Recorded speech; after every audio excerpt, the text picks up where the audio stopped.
ఉమ్మడి తూర్పుగోదావరి జిల్లాలో భాగంగా అల్లూరు సీతారామరాజు జిల్లా రంపచోడవరం నియోజకవర్గం రంప గ్రామంలో అల్లూరు సీతారామరాజు పూజలు చేసేవారు అని చెప్పుకుంటున్న పురాతన శివాలయాన్ని సందర్శించడం జరిగిందని 93 బీసీ కులాల రాష్ట్ర అధ్యక్షులు మక్కిరెడ్డి భాస్కర్ తెలిపారు. ఈ సందర్భంగా మక్కిరెడ్డి భాస్కర్ మాట్లాడారు. అలాగే ఈ వాటర్ ఫాల్స్లో కుటుంబ సమేతంగా వచ్చి అందరూ ఆడుకునే పరిసర ప్రాంతానికి ఎక్కడో ఉన్న గోవా అలాగే ఇతర దేశాలకు వెళ్ళి చాలామంది ఉత్సాహపడుతూ ఉంటారు.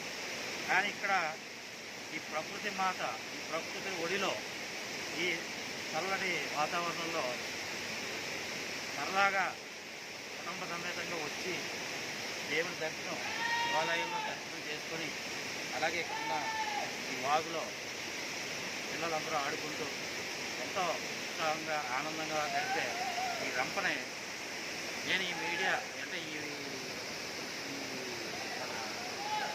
ద్వారాగా వీడియో ద్వారాగా 10 మందికి తెలియపరుస్తుంది. ఏంటంటే ఎక్కడెక్కడికి వెళ్తాం, ఇక్కడ ఫారెస్ట్ వారు కూడా 50 రూపాయలు టికెట్ పెట్టి ఫారెస్ట్ వారి ఆధ్వర్యంలో ఇక్కడ చాలా ఆహ్లాదకరంగా ఉన్నాయి. కాబట్టి అందరూ వచ్చి ఈ శివాలయాన్ని దర్శించి మీరు ఇక్కడ ఉన్న వాతావరణాన్ని, ఆహ్లాదాన్ని మీరు ఆనందిస్తారని చెప్పి కోరుకుంటూ నేను 93 బీసీ కులాల రాష్ట్ర అధ్యక్షుడిగా నా పేరు మక్కిరెడ్డి భాస్కర్ బాబు.